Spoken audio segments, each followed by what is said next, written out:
Y'all all ready? We good? All right, well, good morning. I first want to start off by reminding the citizens of Louisiana that as you travel around this state, you will see the flags of all state buildings at half-mast in honor of those lives that were lost in this horrific act of violence. I also think that it's important to remember that what happened yesterday was akin to those who are old enough to remember jigsaw puzzles, and that you would take a 1,000-piece jigsaw puzzle and you empty the box, and you've got to start sifting through those pieces, and you want to start, if you're real good, you start at the corners, right? Try to put your corners together. And from yesterday to today, over 1,000 law enforcement agents and officers, men and women, have been poring over countless amounts of data, of videos, of surveillances, interviews, tracking down every possible lead that came to us, whether it was the New Orleans Police Department, the Louisiana State Police, the FBI, or our other federal agencies. Also, yesterday, I issued an emergency declaration. That declaration was meant to streamline resources and communications between state, local, and federal partners. And we're seeing the results of it. I also would like to remind everyone that what's going on in this city and this state is twofold. We've got an active criminal investigation going on, while we're also continuing to secure the city in preparation for 3 o'clock kickoff time for the Sugar Bowl. With that, I would also remind those who are in the city that as far as state resources are concerned, we have the Louisiana State Police, the Louisiana National Guard, which was part of that emergency declaration, which allowed us to put an entire MP company on the ground. Those become force multipliers, is what we call that in law enforcement and the military. That helps to add to the resources that we have. Wildlife and Fisheries, the Department of Corrections, DSF, DHS, our Veterans Affairs, our Probation and Parole, all state agencies. Any state agency who has post-certified officers are here in this city to help secure the city. And so with that, I would like to turn it over to Christopher Rea, who is the Deputy Assistant Director of the FBI's Counter Terrorism Division. Chris? Thank you, Governor Landry.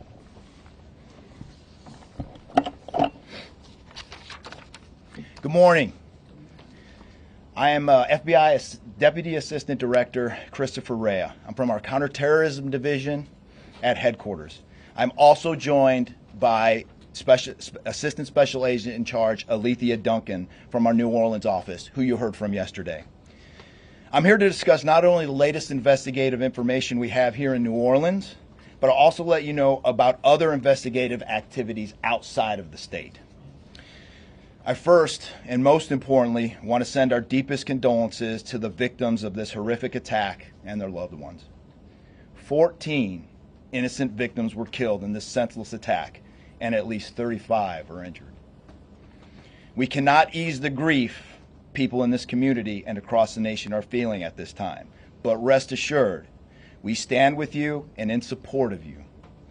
All the resources, and I'm going to go into that a little bit later, all the resources of the FBI are being focused on tracking down every piece of evidence, every lead, every interview, every potential lead we've got. While I won't be able to answer all your questions today, my goal is to be as forthcoming as possible with you on what we've uncovered so far.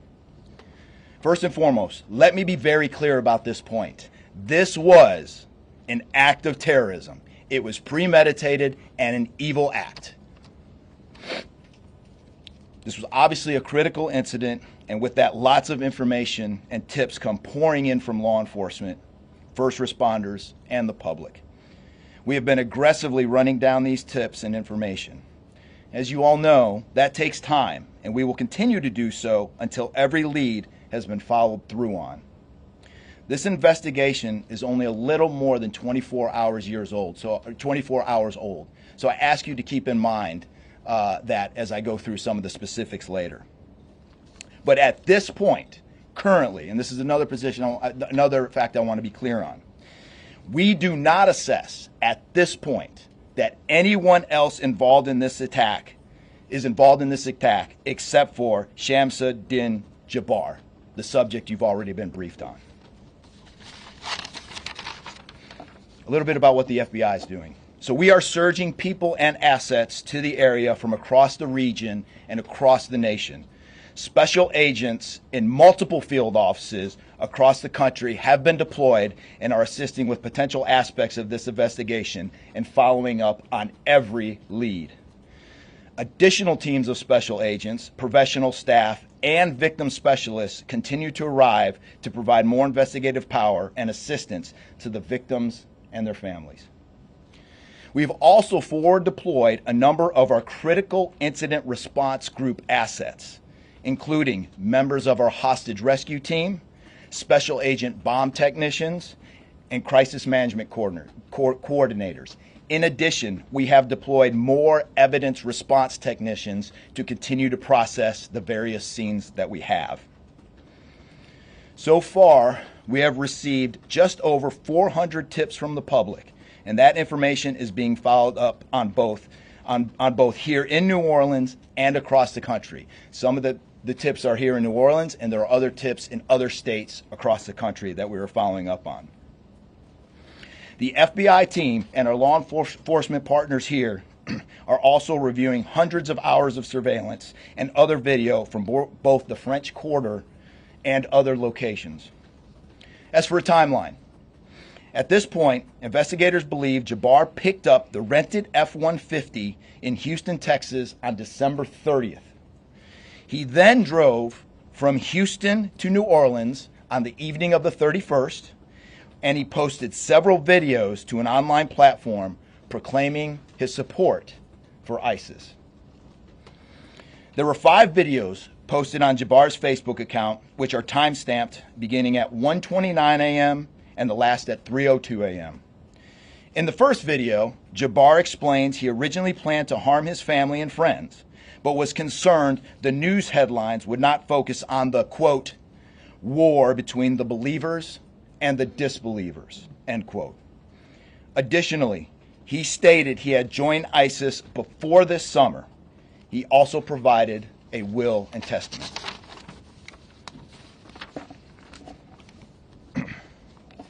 FBI and ATF. We have a couple different scenes at the location. We have released the scene at Bourbon Street. That scene has been released. We also have a scene off of Mandeville Address where we're currently searching that scene right now. FBI and ATF agents have secured that house, and that location is being searched for potential evidence.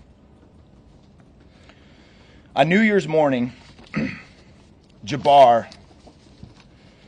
opened fire after ramming through a blocked-off area of Bourbon Street, used his truck as a weapon to run over the victims. Teams of specially trained victim specialists, again, as I said, are on the ground here in New Orleans, assisting survivors of the attack and loved ones of the deceased. We do not believe the public is in any danger around any of these locations. 3 phones linked to Jabbar have been recovered, and digital media exploitation is a priority to see what is on the devices and determine if there are any other potential leads. Additionally, we have recovered 2 laptops and are currently reviewing them for any potential leads. Those laptops were recovered at the Mandeville address. Evidence technicians will also be going over the F-150 truck Jabbar was driving. As you know, we recovered an ISIS flag from the back of the vehicle. Jabbar declared his support for the terrorist group on social media, as I stated before, as he made his way to New Orleans. FBI bomb technicians also recovered 2 IEDs in coolers, one from the cross-section of Bourbon and Orleans Street, and the second at an intersection approximately 2 blocks away. There were multiple reports of other devices. Those reports turned out to be misinformation or not actual functioning devices. Those are the only 2 devices that we've been able to recover that were functional.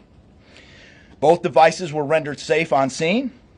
We did obtain surveillance footage showing Jabbar placing the devices where they were found. Two other, as I said before, 2 other items of interest were determined not to be IEDs. A little bit about Jabbar. Jabbar himself was born in the United States and is a U.S. military veteran. We are looking in everything in his life. While we have interviewed many people who know Jabbar, we still need to talk to others. Whether you know Jabbar personally, worked with him, served in the military, or saw him in New Orleans or Texas, we need to talk to you. You may not think you have relevant information, but what you know could tie in to one of our investigative leads. Specifically, we want to talk to anyone who was in the French Quarter on New Year's Eve or early on New Year's Day. That includes people spotted near one of the 2 IEDs on Bourbon Street. The IED was inside a cooler, and many people stopped and looked at the cooler and then continued on their way. Let's be clear, again, we do not believe at this point these people are involved in this incident in any way. We want to speak to them as witnesses and want to know what they saw and when. I went down to the crime scene last night. It is very hard to put into words what it looked like and how difficult it was to see. Anyone with information can call us at 1-800-CALL-FBI or send digital tips to fbi.gov/Bourbon Street attack.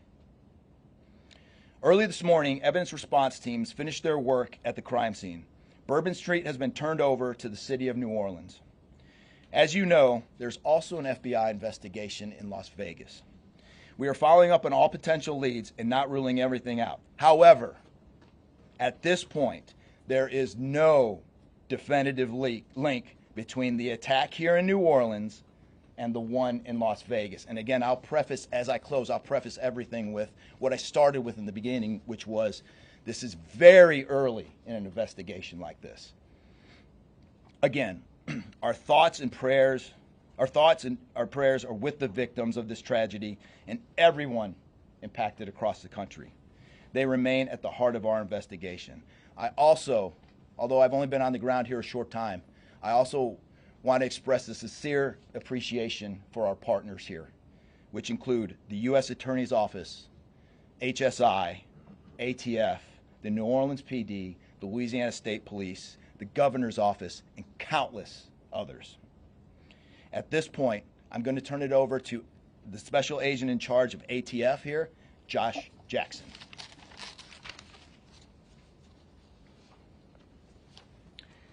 Hey, good afternoon. As stated, my name is Joshua Jackson. I am the Special Agent in charge for the ATF New Orleans Field Division.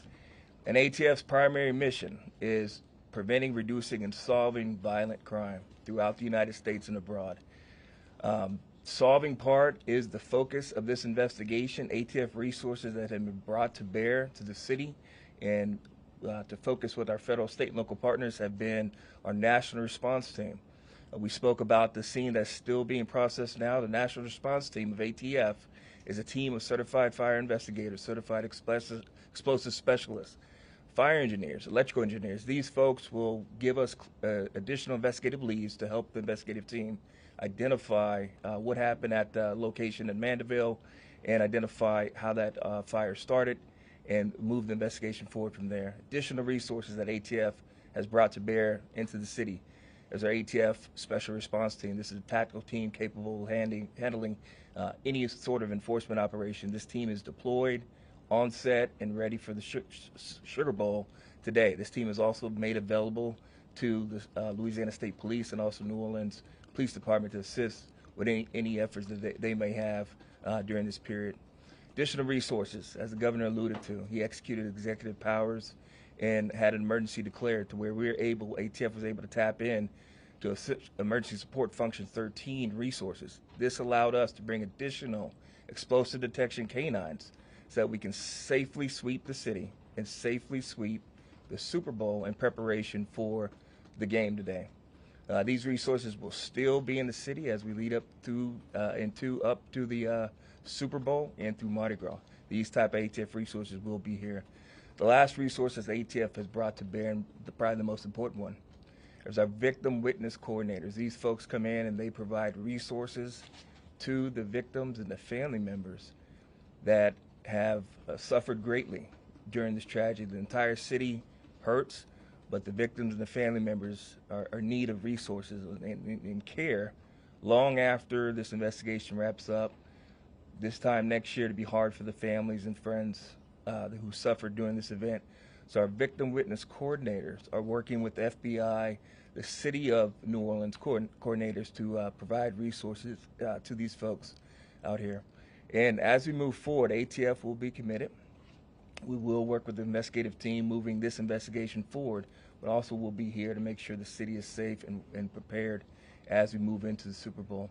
And with that, I'm going to turn it over to our mayor of this great city, New Orleans. Madam Mayor. Thank you so much. Thank you so much. Well, good morning once again.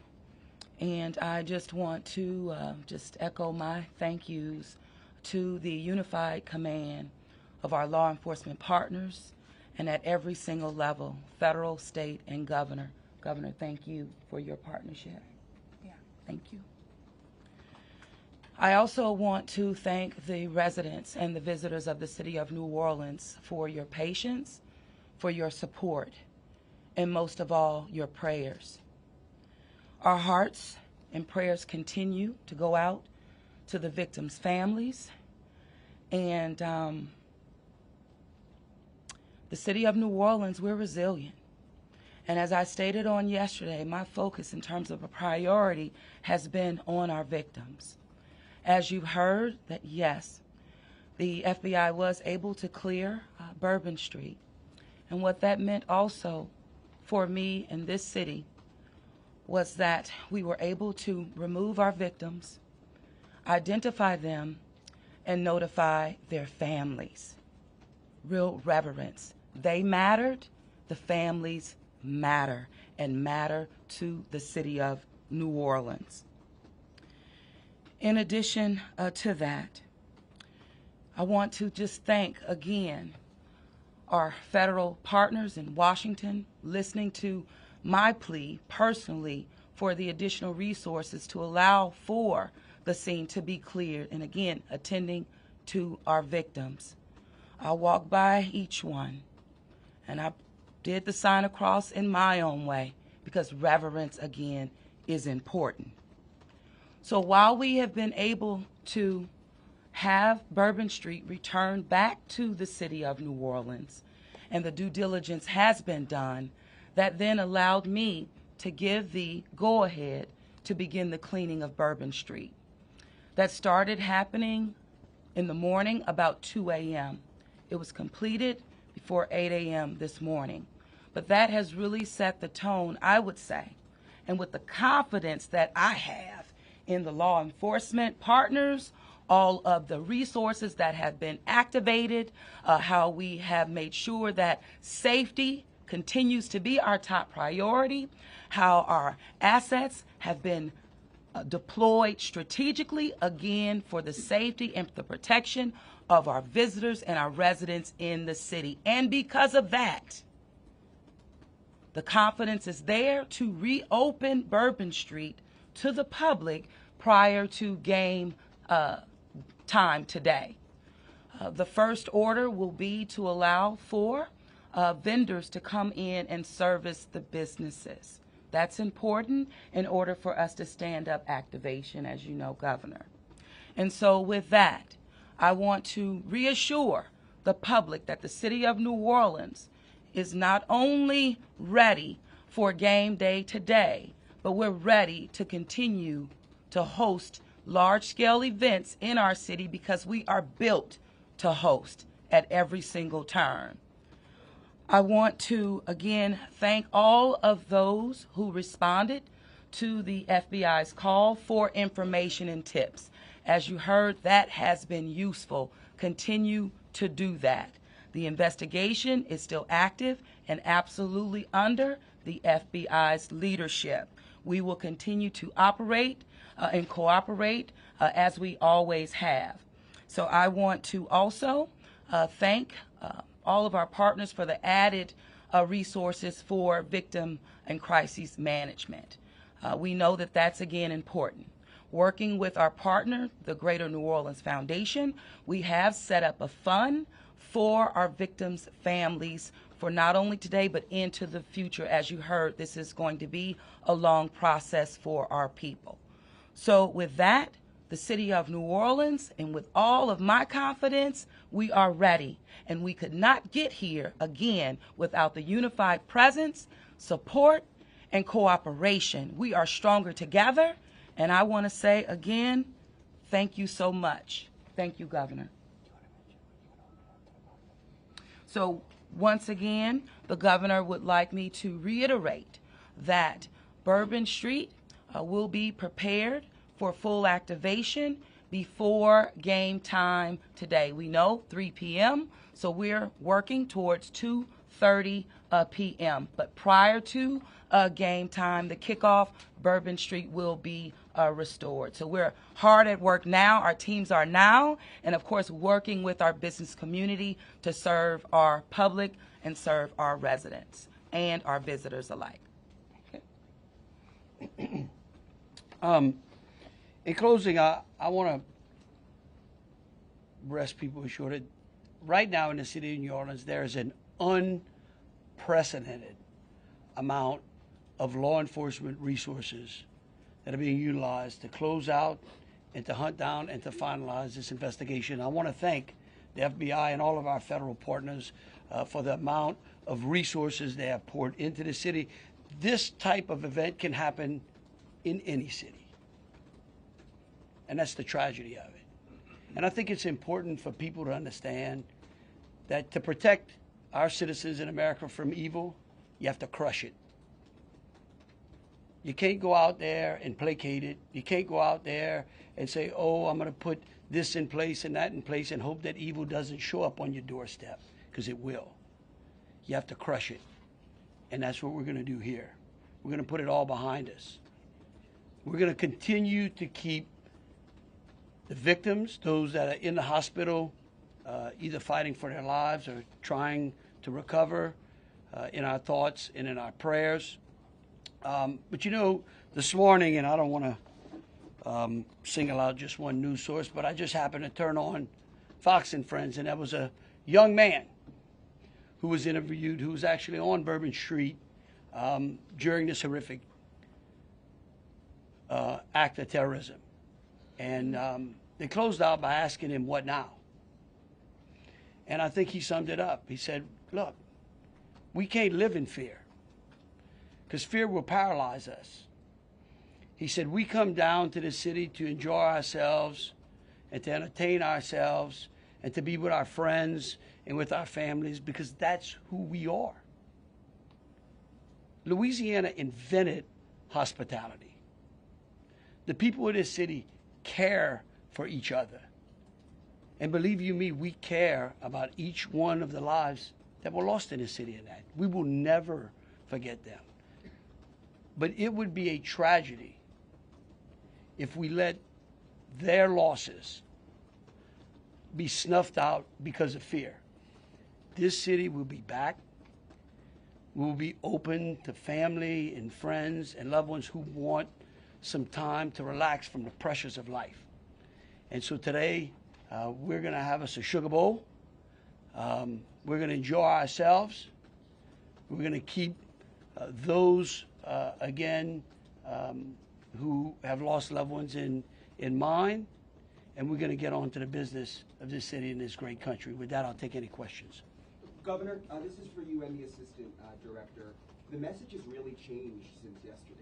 Yesterday, the FBI said that people should be vigilant, that he did not act alone, that he likely had help, and now you're coming out the very next day and saying he was a lone wolf, everything is safe, the game moves on, everybody have a good time. How can you be so sure just 12 hours later? Well, we're going to bring him up, all right? But here's what I want to remind everyone. Like I was a deputy sheriff, right? I worked in a jail. I worked on the street. I worked on the interstate. I served warrants. I can tell you. Look, in today's world, I get it. Information, we get information like that. Everybody lives in a 15-second TikTok video. We think that life operates like it does on our phones, and it just doesn't. Information changes. In fact, that's why we ask the media for patience. We get information, like I said, no one dumps a 1,000-piece jigsaw puzzle and puts it together in 5 seconds. Okay? And what I would tell you is that I appreciate the fact that what we did was we're under-promising and over-delivering today. And I think that's important. And I want to remind something. Look, because over the last decade, law enforcement has taken it on the chin, unfairly. And there are great men and women serving in the FBI, in ATF, in Louisiana State Police, in New Orleans PD. Our sheriffs have been unbelievable in this. And I tell you, they want to protect you all. And we have to trust them. And sometimes the information we put out, we end up finding out that it may be incorrect. But guess what? What we're doing here is something that I think is important. It's called transparency. And look, something may change again. Here's what I do know, though. Right now, this is one of the safest places on earth. That doesn't mean that nothing can't happen. Thank you, Governor. And to echo exactly, I think the governor put it eloquently, as could be said. In a lot of these instances, I also had the opportunity to deploy to Boss Bomb, and I will tell you this is almost carbon copy to Boss Bomb as far as the inaccurate reporting that comes up. And what the governor said is we want to be transparent with the public. Years of the FBI not being transparent, we're being as transparent as we possibly can. And unfortunately, as we're being transparent, unfortunately for that, there is some information that we have to go back and recorrect. And in this particular incident, you heard the resources that we've brought, that the other state and locals have brought. We've had 24 hours now to go through media, to go through phones, to interview people, to analyze those videos, analyze other databases. And after all of that, there's been hundreds and hundreds of leads done just in 24 hours. We're confident at this point that there is no accomplices. And I'll give you an idea of how that information sometimes, a lot of the early reports came out that there were extra people that were setting the coolers down, right?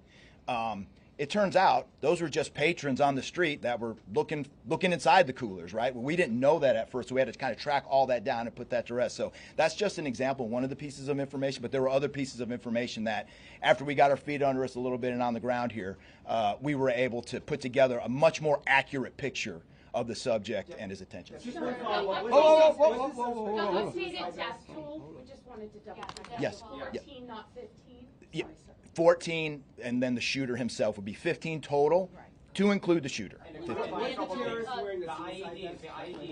were the IEDs pipe bombs, and have you discovered a remote detonator anywhere? And when you said that you have surveillance footage of the suspect planting those IEDs, what time roughly were they planted? Yeah, those roughly a couple hours. I don't have the exact times in front of me. A couple hours prior to the attack, probably after midnight. After midnight, I want to say 1 or 2 in the morning, but I can't. Left the area and came back.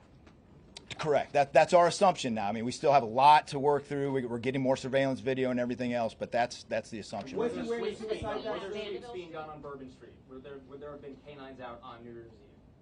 Would there have been bomb sweeps done? Look, I think- The regular I think- precautions? Let me just say this, and either Joe or Rob will correct me. Look, a bomb dog doesn't operate like a drug dog, right? on Bourbon Street, there's a lot of senses, right? A lot of smells. I don't think you can run a bomb dog down Bourbon Street with thousands of people there and be able to sniff out a bomb. What we've been doing, what they have been doing, is certainly a complete sweep of the quarter because of the limited amount of traffic that's been out there. Let me just say this. I think this may help. It would be my hope that as some additional time goes through, maybe closer to maybe the beginning of next week, we will, if we've got it to what extent buttoned up as we could, I would work with the FBI and the city, and maybe we can come up with a timeline to be able to get you those informations, kind of walk everyone through from day one through. I think it's extremely premature, and you're really putting us on some speculative grounds to ask some of those questions, because again, it's only been 24 hours. I mean, can you imagine how far we've come in 24 hours? So, well, we'll go one at a time. Being done to make Bourbon Street safer tonight than it was New Year's Eve? Are temporary bollards being brought in to block off the street, and why weren't those used on New Year's Eve? Well, look, here's what I'm going to say.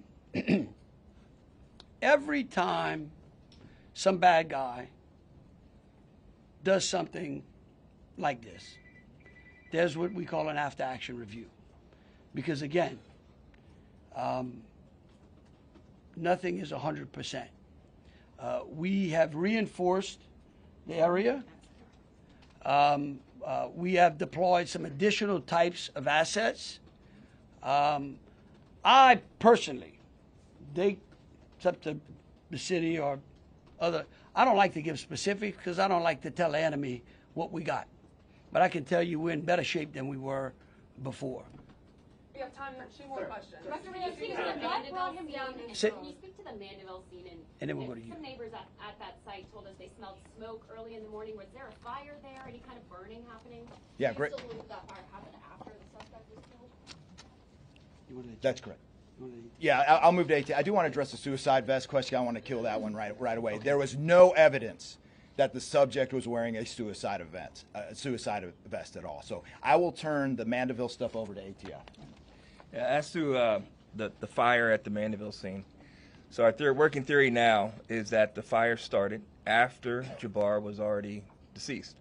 There's a lot of different ways that can happen. You could have different time devices. You could have a long cord that extended that time. You could also have pressure cookers that were put on top of the stove filled with gasoline, and then it went off. There's a lot of different ways to do it, but that is why our ATF National Response Team is here to answer those questions and get that investigative lead back to our team.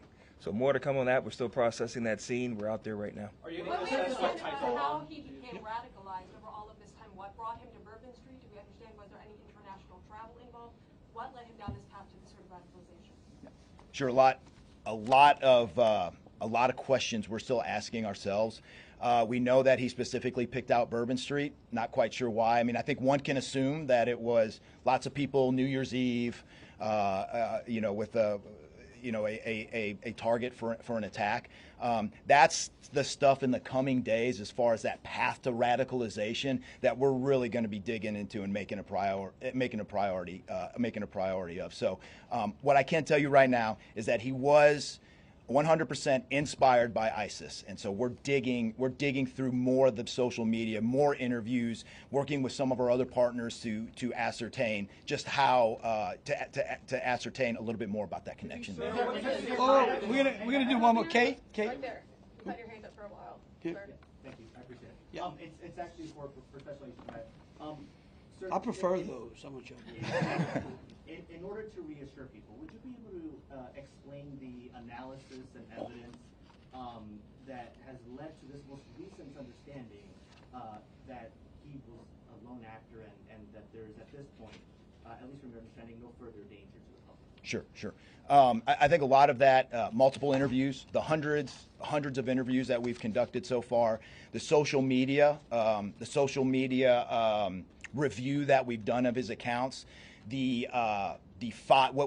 by my count now, the 5 devices we have, the 3 cell phones and the 2 laptops, been able to initially triage or go through that, and there is just nothing to indicate through call records, through anything on those devices, through interviews, through anything in our systems that he was aided in this attack by anybody. And again, I have to caveat, like the governor said, this is 24 hours into it. And that could change, but right now we've got a much better picture and much more confidence on what we were dealing with than we were just 24 hours ago. All right, look, thank y'all so very much. Again, we are going to try to get y'all as much information as possible. So any additional information will be put out through press releases. Thank you so very much. Are we going to be making Bourbon Street a pedestrian only, or are we going to be allowing cars to drive? Pedestrian.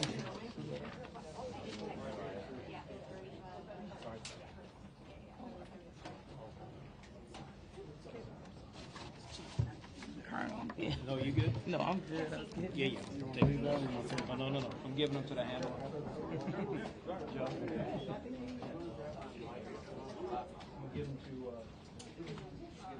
On the stand or not?